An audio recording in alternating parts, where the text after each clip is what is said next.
My two partners in crime, Danny Bacon and Nick Huckson. How we doing, lads? I'm fantastic, Scottie. How are you? Living the dream, as they say. Living the dream. It looks a little bit different, the weather for you, Nick, than it is down here. Right now, I want to say I've got lots of bag sag, as they would call it. I see you're dressed for the occasion.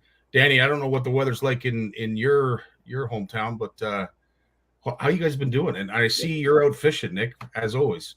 Well, I'm on the road this week, so I was actually planning on being down at Long Lake. I'm just outside of Long Lake on the water. I figured I'd jump on the boat and do it live while I can be fishing a little bit. I'm on the road visiting dealers this week, but there's about 6 footers rolling into Long Lake right now, so there was no way I was putting the boat in. We'd be bouncing all over the place. Wow. You're already up there pre-fishing. Incredible. When is Long Lake? How far away is Long Lake? Oh, it's a couple of weeks. That's what I thought. Yeah, this is kind of your layover for the NOWT, right, Danny? Like you got a couple weeks in between tournaments? You pretty much got a just slightly over a month break between Geraldton and Long Lake. So there's a little more spread out. Speaking of Geraldton, we'll recap. Nick wasn't with us last week, so unfortunately he wasn't able to see it. Geraldton was the tournament 2 weeks ago. It was a success from everything I saw. And, of course, the final standings, congratulations again to Jamie and Brett Robinson for bringing it home. Nick, were you surprised at a 24-pound total, or would you have expected a little more? No, that's right on point for that's a big bag in Geraldton. I mean, those guys, 15 pounds is an incredible weight there for day one, and well deserved. Jamie's been at it a long time, and Brett, I know they've fished that always father and son event, and it's cool to see them come out victorious this time. I know they've had their struggles there, and they've had a lot of good finishes, but I think that was the first time they took grand prize. So. Congrats to those guys. Congrats, Brett and Jamie. And I know they're down at the Kenora Walleye Open right now practicing. So hopefully those boys continue that momentum and get it done down there too. Yeah, no, 100%. And we also got Steve and Kevin as well at the Kenora Walleye Open as well. So those anglers will put a good run on everybody out there as well.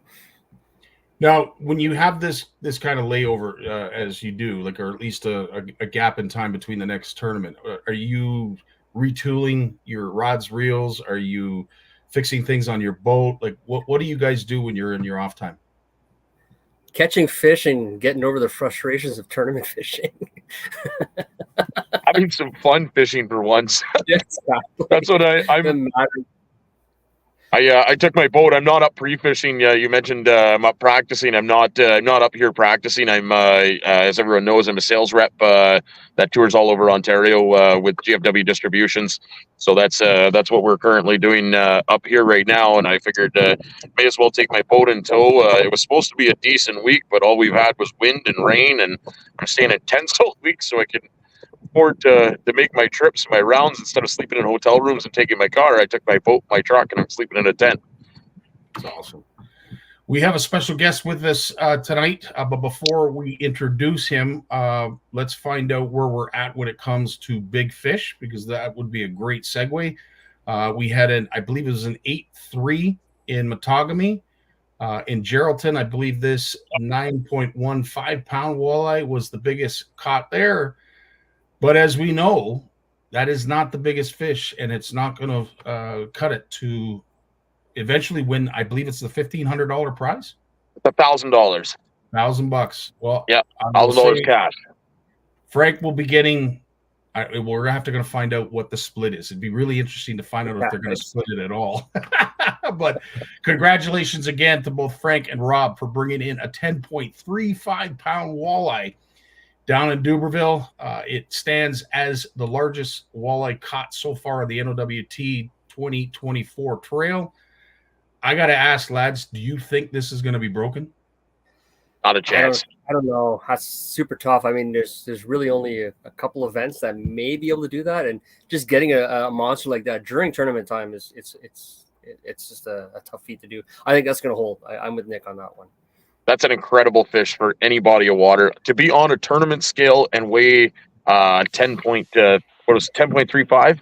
Yeah, that's an incredible fish. Like you can put a fish on a digital and you have people catch 10-pounders all the time, but I mean to actually have it in a tournament and weighed on a professional scale, it's that's something else. I've never I in the NOWT at least I haven't weighed in over a 10-pounder. It's incredible, absolutely incredible. I think the only bummer with that maybe Frank, and I'd love to know the length on that one. Well, speaking of length, and Nick, you can talk about this because the one thing that I got introduced, obviously, first thing when we went to Matagami and then, of course, down to Duberville, was the official NOWT bump board and how it is playing, I would say, a pretty important role when it comes to measuring fish, legitimizing fish, overs and unders. But as I said, this board, tell us a little bit more about it. Well, I mean, it gives you the accuracy and the ability to measure fish with a little bit of confidence, and it gives you the so like there you go. That fish would be considered an over. The tail provision lines are there in place to allow the anglers to know whether that fish is over, and it takes that human error out of the equation in a lot of cases to find out what where that fish is measured. Yeah, so they're 32 inches long. The boards are 33 inches long. Sorry. And then so we have the ability to measure big fish, but the precision of that line, the 46 centimeter mark, is actually guaranteed to be calibrated at 20 degrees Celsius within 1/10th of an inch. So it's taken a lot of time, a lot of talent to have a precision-tuned measuring instrument like this. Well, there you go. And of course, now there's no getting around it because you have a legitimate board that is calibrated and completely official. So any questions or concerns that anglers might have, I think you've just dispelled that. Before we bring in our special guest and our good friend, Frank Clark, let's again thank our sponsors for everything they do to make this possible. The NOWT would like to thank Mercury Outboards, set the water on fire. Prince Craft Boats, enjoying the spirit of boating for over 70 years. J&B Superstore, your adventure awaits. Raxfin, making the outdoors more fun. Eastview Chevrolet to get you there, and Garmin to get you home. And of course, thanks to all these generous sponsors.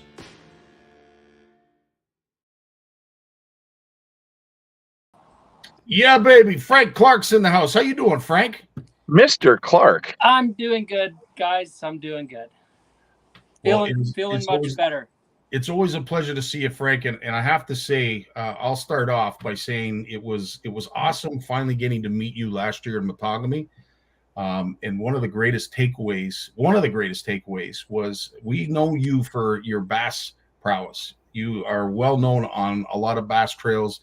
And in Ontario, you have competed in a lot of tournaments.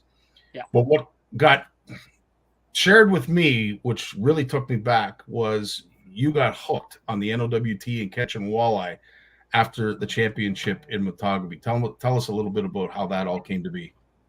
Well, for me, it was a pretty easy, immediate yes when Rob Laframboise asked me to fish the Matagami Classic with him. I hadn't fished any NOWT up until then, and Robbie was able to ask me to be his partner, and it was I didn't even hesitate. The opportunity to fish again with Rob, because Rob and I used to do the pro bass down in Southern Ontario. And Rob and I also competed for years. Rob and his dad always fished together. And then Robbie and I maintained a really tight friendship over the years, kept in touch, and competed in a few small bass events. Did very well, won big fish, and we won the Lake Lozon event together.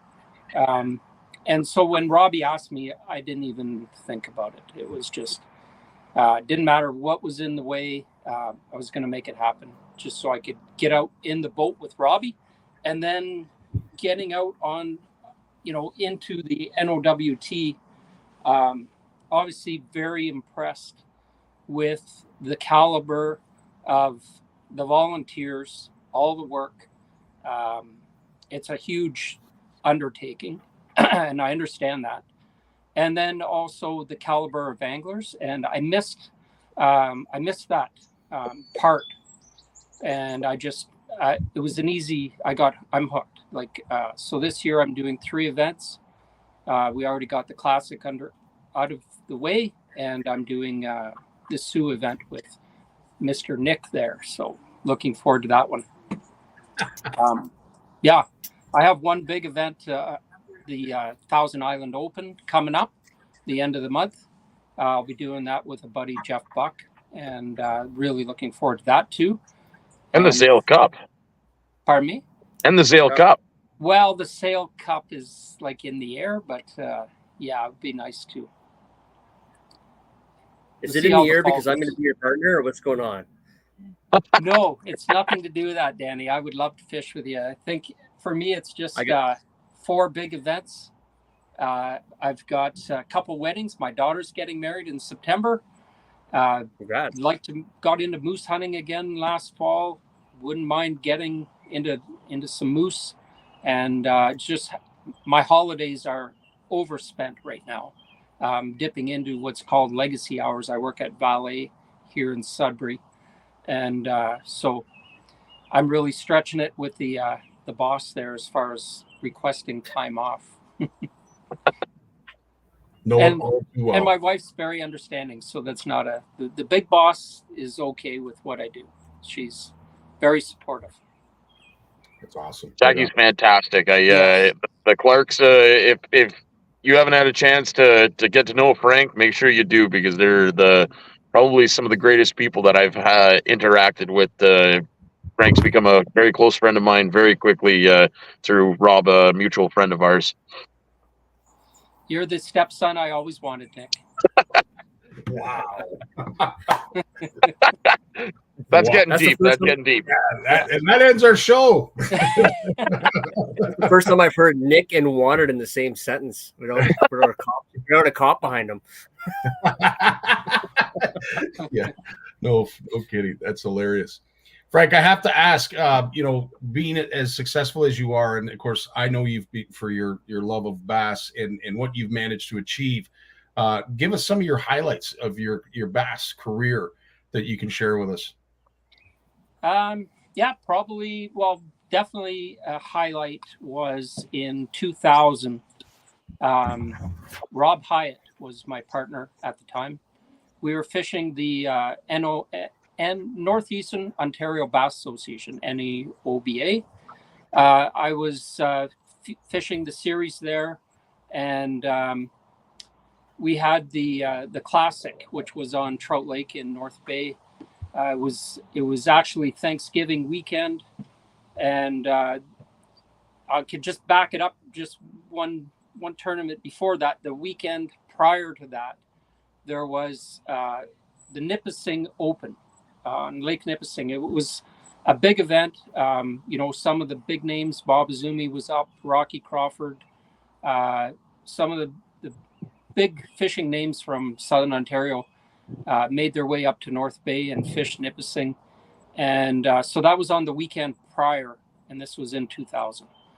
And the conditions on Nipissing at the time were hard on day one. Actually, I believe two bass boats overturned. One went upside down, spent the night on the beach rolling in the waves. upside down along the waterfront of North Bay. And Robbie and I could not run to our spot in the morning because we had come up on a wave and the motor went down into the water, got some water underneath the cowling, and limped to the first island, the Manitou Islands. We bobbed in the waves there, caught a lot of fish. It was steady action, 2 3/4, 3 pounds smallmouth like mad. And it was around 10:30, and I said, Robbie, we're not going to, we need to run. We need to try to make a run. And we made the run.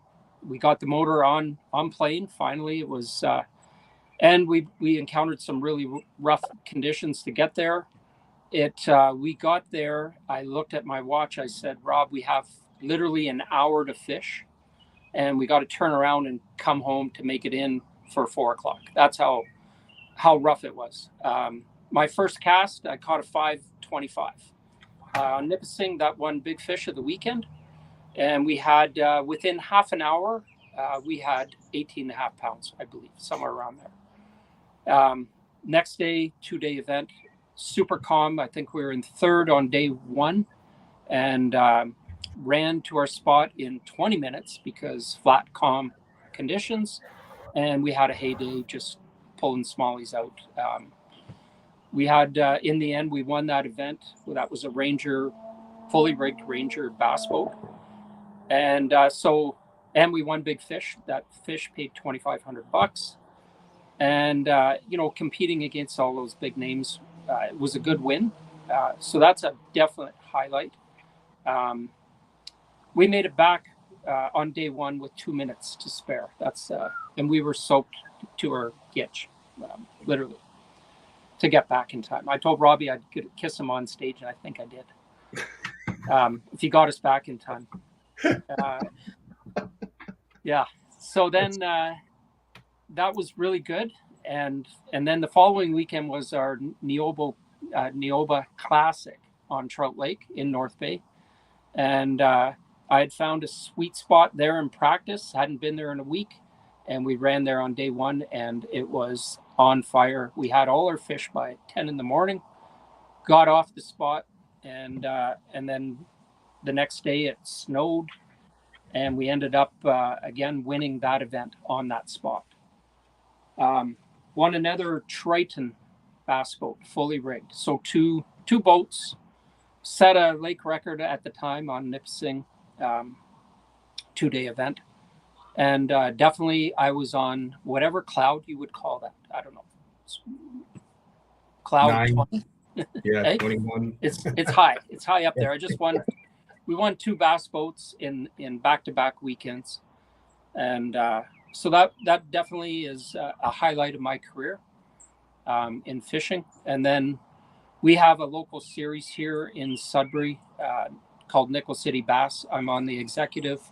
I've been club president for numerous years, and this year weaned myself off just to allow new blood to get in, but I'm still very involved in the tournament series. Not obviously fishing as much because I can't do all. I also I do guiding on the side for fishing. So between family, guiding, tournaments, NOWT, and doing the odd Nickel City Bass tournament, I'm full up for the season, plus a couple weddings throw in there. On that series, I've won Angler of the Year, don't quote me, 4 times, something like that. 4. Amazing. 4-time Angler of the Year and 2-time back-to-back Classic champ on that. Greg Clark, everyone. Holy smokes. Good for you, buddy. Yeah. Well, we try. We have fun. That's the main thing, eh? I always say, tournament fishing, it gets in your blood, definitely. It's been in my blood. Competitive fishing probably stemmed from my dad. I always enjoyed kicking my dad's ass as a kid. Fishing, followed him everywhere, and so the competitiveness is just in my blood, and so it's but have fun doing it. Like, that's a must, right? If we're gonna do this, I definitely like to have fun in practice, I'm a serious angler, but I joke around quite a bit. And you can ask Rob. He gives me this kind of face when I joke. Running Just by shakes in his- Duberville screaming, "Never give up." Never give up. Yeah. Yes. Got it tattooed on my arm. Never give up. Speaking of Duberville and never giving up, Frankie, you had a rough pre-fish up there. I mean, you almost didn't make it up there. We didn't get to talk about that yet. Yeah. Definitely suffered some health issues since 2021. And just haven't got back 100%. But yeah, it was touch and go. We had a game plan of me not fishing it. I actually thought if I go to emerge, I may not get out. Good thing for lots of Tylenol extra strength and medicating myself that way to get by. I told Robbie I'm going to fish the event and got through it. Rob took care of me. Let's just say he. And he was sick too. Yeah, You guys were a wreck that weekend. Yeah, we were both a wreck, really. He was suffering a pretty severe cold that his wife had, and he was trying to avoid her, and obviously he didn't avoid her that much. So anyway, he was sick, and then I was dealing with pain in my hips and my neck, and hardly being able to put my socks on in the morning. And so yeah, I am better. Prednisone is a miracle drug. That's all I could say, because I went to emerge the night after I got back from Duberville, and they put me on prednisone. I took it that night because I just needed to wake up feeling like a human being, and it was almost like you hit a light switch, literally. I woke Jackie up, my wife, and said, I feel great. Like, wow. I got dressed in 30 seconds. It normally is a chore. Wow. Both feet at the same time? I could literally, Nick, you should have seen me. It was incredible. I could lift my arms. I couldn't even lift my arms to grab the shampoo in the morning. Like, I had to have a hot shower on my neck. I seen you, and you guys didn't look right. So just to give everyone that's listening kind of what it looked like on tournament morning with the Rob and Frank boat. One, Rob had an IV drip hanging up on the power pole, and Frank had a walker on the front of the boat. It was pretty a pretty awful sight to see. Yes, that is good, Nick. I like the IV bag. Yeah, we were calling that the influenza derby. Everybody seemed to be sick, and it was just wild. That was terrible. Yes, Mary Lisa was throwing up all morning. She was throwing up on the boat on day one. It was just rough. There was a bug going around, and I got lucky. I missed it, but it was not your partner go through all that in the boat. She powered through it though, but I thought she was being the champ until I seen Frankie that day. That's why to bring it up. You were looking pretty terrible. Yeah, there was a lot of people sick, and I'm thankful that Rob and I didn't get that 24-hour flu that was going around. We were staying way back from people. There's no hugs or handshakes. I gave you a hug, Frank. I was willing to risk it. Yes. I didn't know anything about this, and I gave you a kiss, Frank, so I'm so glad I didn't get sick. I've got a question, but I'm sure Danny and Nick have one before me, so I'd like to have one of you guys go before. Go ahead. So what was your, like, I know you talked about your competition level and stuff like that, Jen. It was when you jumped into the walleye fishing in the NWT, like, was it just that competition that drove you, and like what's got you hooked now? Like, the fishing with all of us, is it just the competition that's just driven, or there's just everything in general? Well, for me, like, I've always been a multi-species guy. I know I've got a reputation for bass, but grew up in LA Lake area. I've been hitting the walleye hard.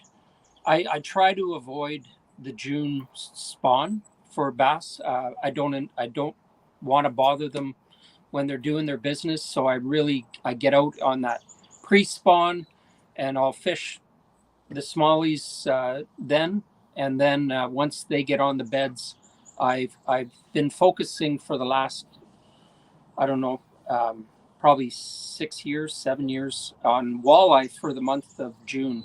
So I really enjoy the walleye fish. And then for me, it's the competing. When it comes down to it, Danny, the caliber of anglers, the quality of the NOWT, how professional it is very attractive. And then again, I need to do that if I'm going to spend the time that's required to be successful. You got to put in your practice days, and to have a partner that is willing to do that for me. In Sudbury, there isn't too many that would get out there and do that kind of high level fish. So I think it's a package for me. Right on.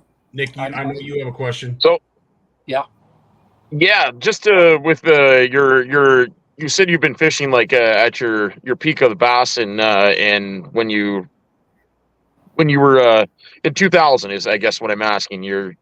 Well, that's quite a few years ago. I noticed that you're aging a little bit now. Is it? Do you prefer fishing walleyes now that you claim they don't fight and they're easier to net? Well, I got to tell you that when you fish, I like to fish with a lot of artificial baits. And one thing for me personally, and this is only a personal thing about walleye, is they could do the little, like you're using a worm harness and you get the little tick tick.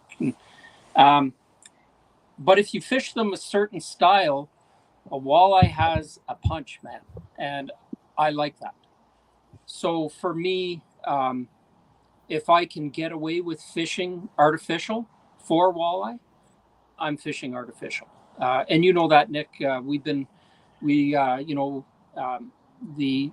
I have some examples here. I put out like this Smeltnator head, 3/8 ounce, 1/4 ounce, with a NXS albino 4-inch death shad split tail. Deadly, man. Like you pop that off bottom, you think you're on bottom, and it's a walleye. I like that. That gets my mojo. Jerk baits for walleye. I was guiding yesterday. I was guiding a mother and 8-year-old son, and on the live, seen a couple fish suspended out in deep water, and threw a jerk bait, the old 121D, the Livingston. Twitch, see the jerk bait on live. That fish had to come up 15 feet to get to my jerk bait, and I watched him on live, and it smoked it. And so I like that kind of stuff about walleye. Yes, So it's nice that you're not using stuff like this anymore. What is that? Oh my! Yeah, that's really good for walleye. Actually, yes. I gotta say something. Also, fishing bass, but a spot that I do catch a lot of big walleye on. And yesterday it was quite windy. So anyway, I threw the old Ned rig turds, the Z-Man, and smoked this walleye. Just hammered it. It was about 6 pounds. So these things work for walleye. I don't know. For me, it's fishing. I love fish, any kind of fish. They definitely do put up a good, when you got a big walleye. They don't jump like a bass, but hey. Easier to net. You don't need a catcher's mitt.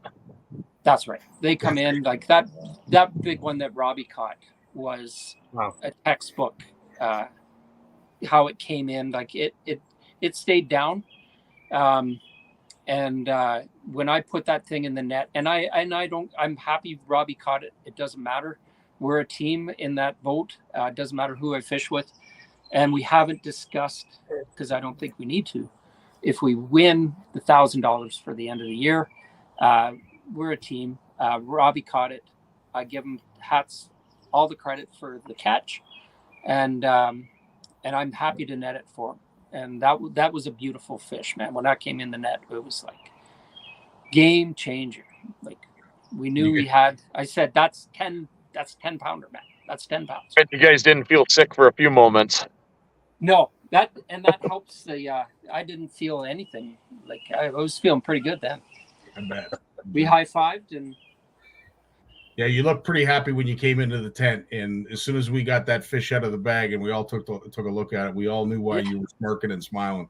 Yeah, it made perfect sense. I have to say, both you and Rob are very humble, and Rob especially. You know, trying to give him a compliment about that fish, you could tell. Yes, I appreciate it, but I want bigger. You could just tell he's driven. He's driven. That was his personal best too, believe it or not. Yeah, that was his PB. Really, eh? Yep. Yeah. Oh, good for him, yeah. He hasn't Hey, gone 50 with Danny Bacon yet. That's why. Not everybody breaks 10 pounds, Danny. Like, come on. Yeah, no, 100%. Yeah, well, I've been lucky. I've been very fortunate. Yeah. You're in a walleye factory, so that's good. I have to ask Craig. You touched on the plastics. Obviously, coming from a vast background, live bait is not even discussed. It's not even something that's brought up. If you're going to go to the live bait, you'll use scent, if anything. Yes. Has it been hard? Because you see some anglers having success with the live bait. Has it been hard to adapt to that, or is it something that you strictly focus on your jerk baits, artificials, plastics, what have you? Like using versus live bait? Yeah. Yeah, like if we can, one thing with using artificial, you're going to cover a lot more water quicker. So if you can use that to your advantage, and like in the springtime, I love throwing lipless crank, the Livingston orange belly. I mean, that thing. I love a crankbait bite. It's very effective for walleye and bass, obviously. So if you can cover water faster and maybe locate that, school of fish that you may not otherwise find, I think that is an advantage. To say, should they go total in the NOWT, no live bait? I don't think so. At times they just want meat, right?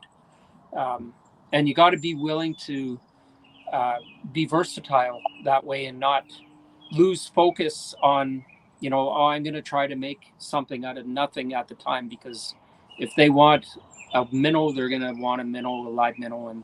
And I've seen that in my fishing just in general, not in obviously in walleye tournaments, but especially I find late fall where you have to use, they want a minnow. Or other times when you get that much pressure on a body of water too. I've seen practices go really well with artificials, and then come getting closer to tournament time, these fish are getting stung. They're getting pressured. There's 100 boats on a system that usually doesn't have very many boats on it, like the Magpie, for instance. Sees very, very little boat traffic considering. And then you put 100 boats on it for a week, and the fishing changes. It's no question. Those fish feel that pressure. Absolutely. You want to be humbled, go to Lake Simcoe, and where you have a camera down in the water and you see literally 100 bass, and you can't get them bloody things to bite, and you got a local strolling with live bait using a 3-way, killing not killing them, because we watched a guy catch 30 in front of us. And we did everything. We threw everything we could artificially at those fish, and they would not hit. I asked this guy if he was in the tournament because we were practicing, and he's like, hell no. I come out here, I bring my dad, and we have a blast, and we use live bait. They wanted a minnow, man. Like, there's just times, especially like you say, Nick, if it's highly pressured, it is going to help you. But I also find that with any artificial bait, you get a reaction strike. So it's the cadence of how you work that bait that will get you a strike where otherwise that fish was not going to eat. So I try to focus on that. Like, use that to my advantage. And really, when I'm working a jerkbait, bass or walleye, I'm working at bait hard. I got to tie a special knot because I find if I don't, I'm putting so much pressure on that knot. And when I'm popping a jig, it's an aggressive pop. It's a snap jig, right? And when you get a hit either on the fall or typically they're pinning it on to the bottom because you just go to pump it and the rod is loaded up. So you're either on bottom or you got to fish. And I really like it. Yeah. And scent, I do use Liquid Mayhem. I've been buying this for like years and years. And, when with NXS, you got these tube baits. I use a lot of the NXS tubes. Favorite, green pumpkin, gold, copper fleck. And what I do is I squirt a little bit of that Liquid Mayhem crawfish scent into the tube. And my go-to hook has been for many, many years now is an owner stand-up. I just find when you see that hook, when it's laying on bottom, that hook point is standing up and that bait is doing this and the little tentacles are doing its thing as you twitch it towards you, crawling it on the bottom, like acting like a crayfish or a goby.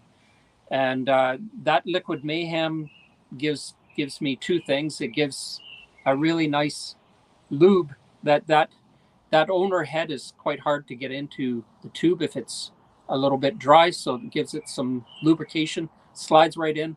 And then also that scent is slowly dissipating as I'm using the bait. So very good. There's a little wee tip. Absolutely. Been using owner stand-ups for probably 15 plus years now. So happy to have them with GFW as one of our manufacturers that we carry. Speaking of which, we might as well get to one big thing. Oh. Before you go, before you start, Nick. Sorry, guys. No, it's all good. Yep. We'll bring up GFW distributions, and so everybody gets an idea of what their logo looks like, their brand recognition, and of course, some of their plastics. Have a look.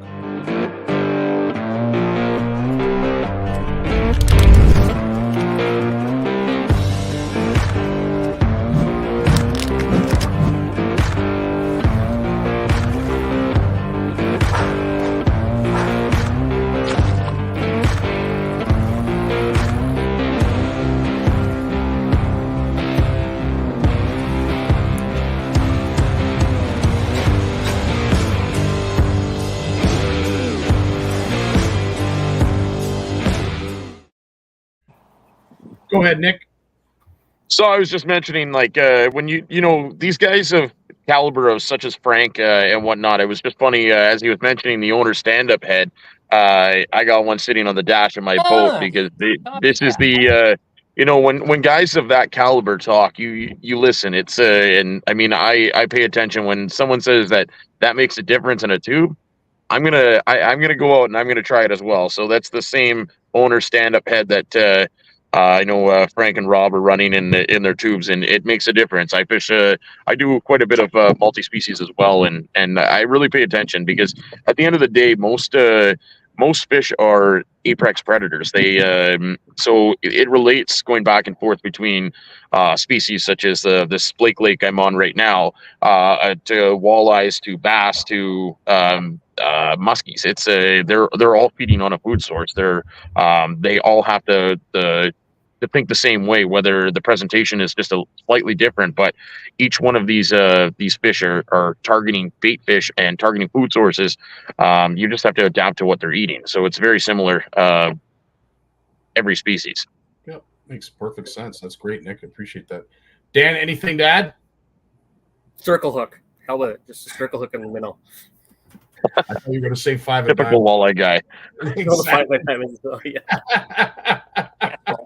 Exactly. It's funny because I took the weekend off this weekend and I decided to actually go chase some bass around. So that was kind of my thing this weekend. And we went and hit the beaches and throwing tubes and throwing crawls just to get a nice break. It's sight fishing, so it's fun to do, and it's not to pick on Frank, but it's kind of like a nice relaxing, no thinking involved, just throw a line out and go. Whoa! No thinking involved. Unbelievable. I have to ask though, it's amazing, and I get taken back with you tournament anglers. Every time you get a free second, I would think you'd want to stretch your legs, maybe go out for a nice dinner. No, I tell you, the minute you get some free time, you guys are back on the water, and I have to say, it's a level of passion that not all of us can claim to have. To be a tournament angler is something unique, in my opinion, anyway.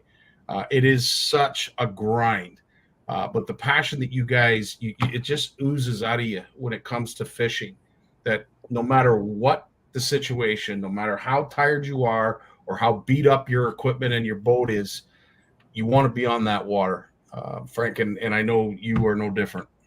Yeah, actually, when you say that, Scottie, it brings, I'm coming back from Thousand Island. I've fished that event probably half a dozen times now, out of Kingston or again in Aqua, St. Lawrence. Big water.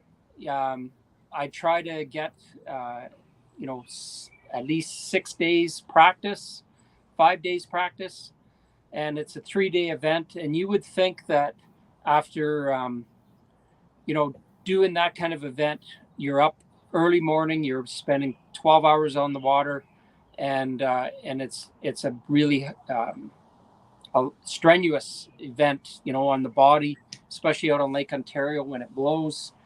And coming back, I actually didn't make the day 3 cut on one event, and I'm driving back on a Saturday night rather than stay Sunday, and it's around I think it was around 1 o'clock in the morning.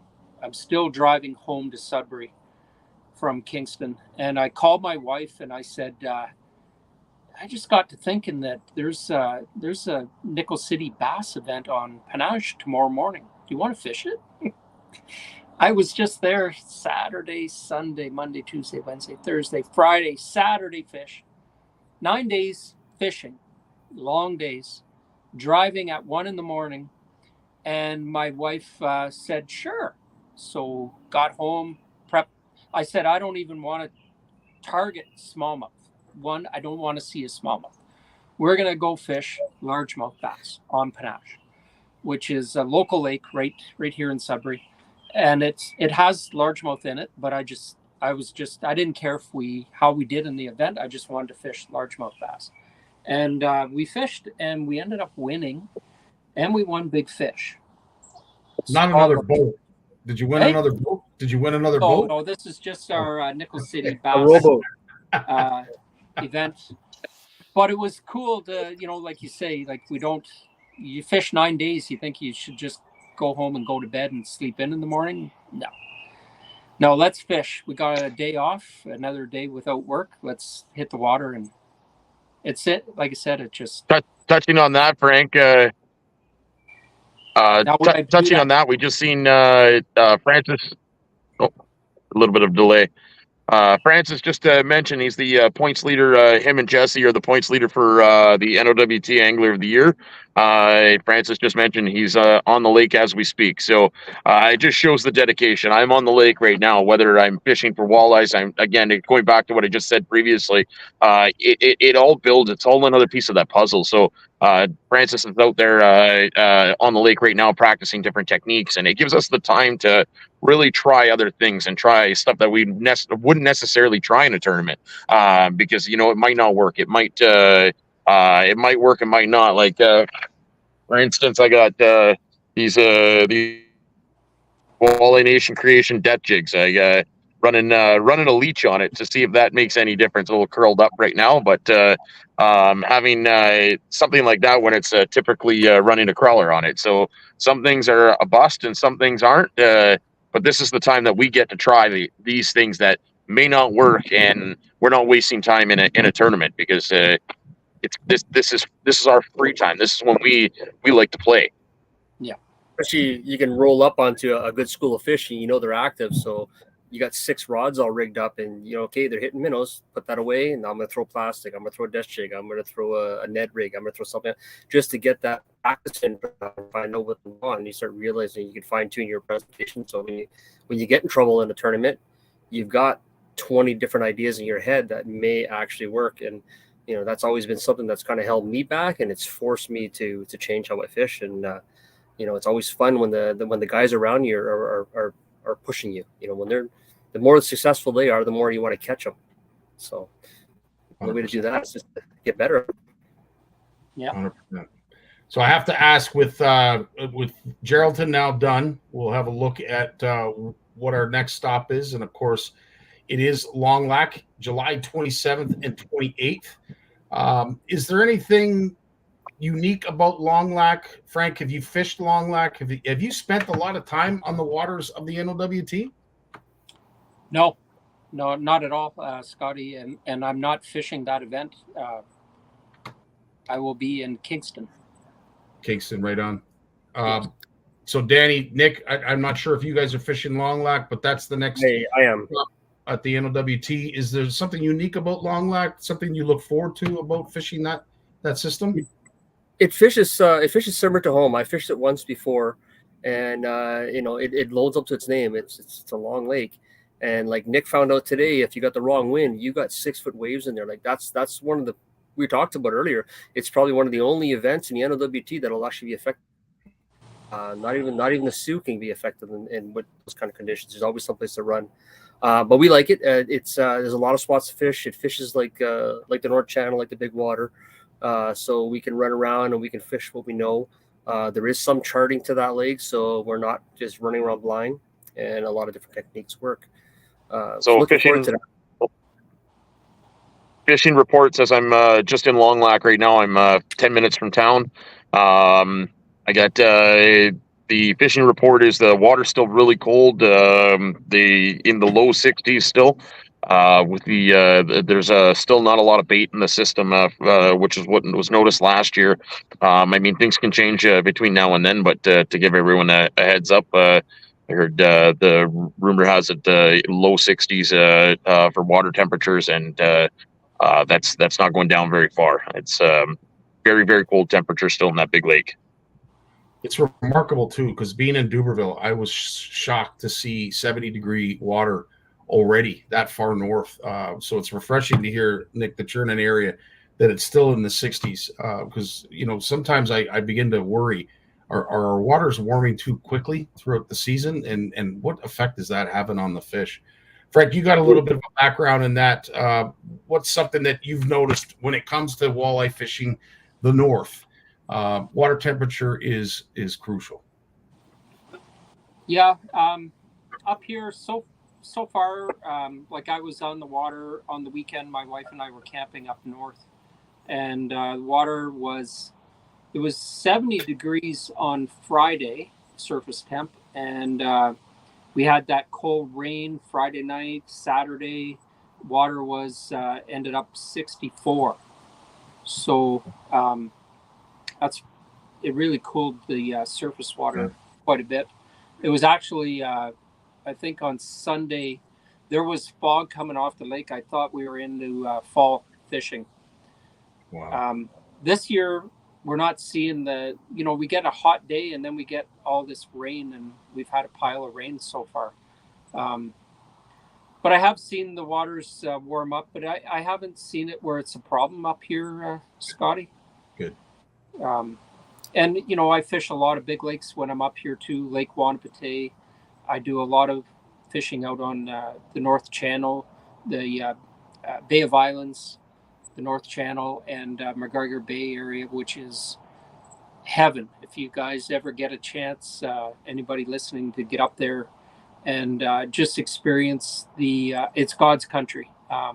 The scenery, the La Cloche Mountains, the caliber of fish, the size, the quantity, the gin clear water on the Georgian Bay side. And then when you get way out in off the North Channel, the water gets very, very clear. So it's beautiful. I try to spend a lot of time out there.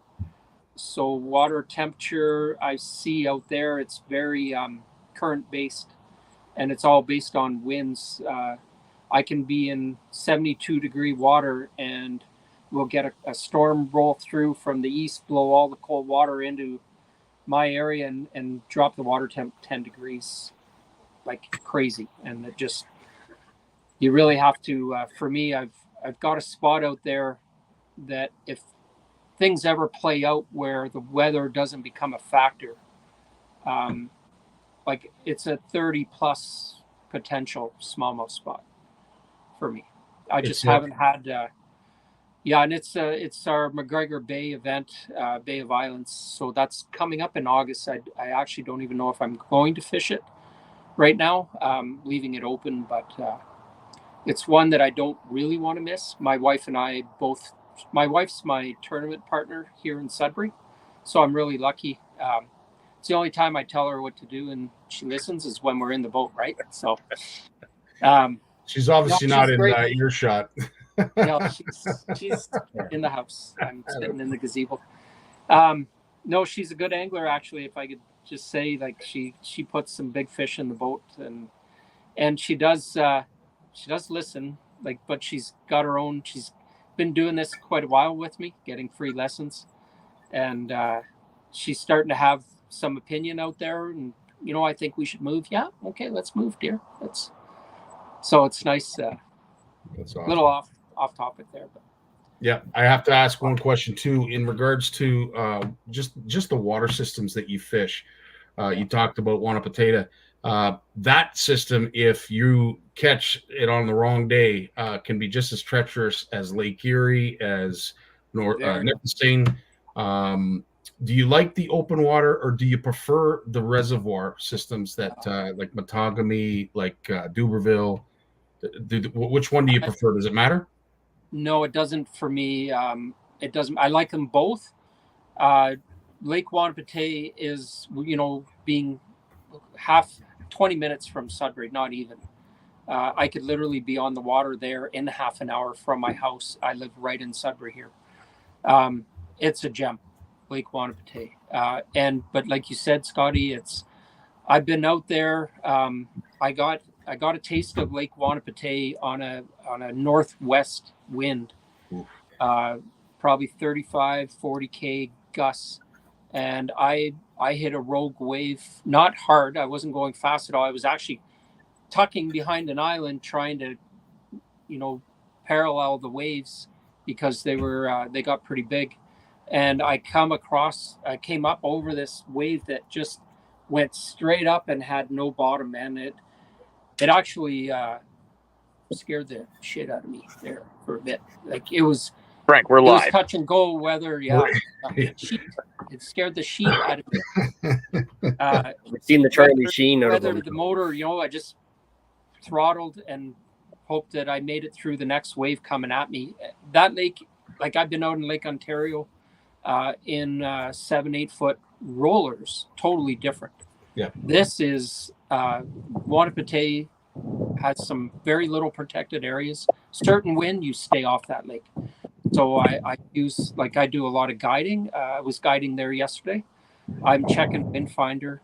I'm checking the weather. I'm making sure that, yesterday was a south wind, southwest, totally fine. I'd launch on the south side. I know that we can fish all protected waters. Wasn't an issue. But if we were on the north side of the lake yesterday, she would have been nasty. Like you don't get normal waves out there. It's they're big. Same with Nipissing. Nipissing is, you try to pattern the waves there. No, you get every third wave you pattern, and then you'll get a rogue wave coming out of nowhere that you just go, where did that come from? Amen. And you get wet. Yeah.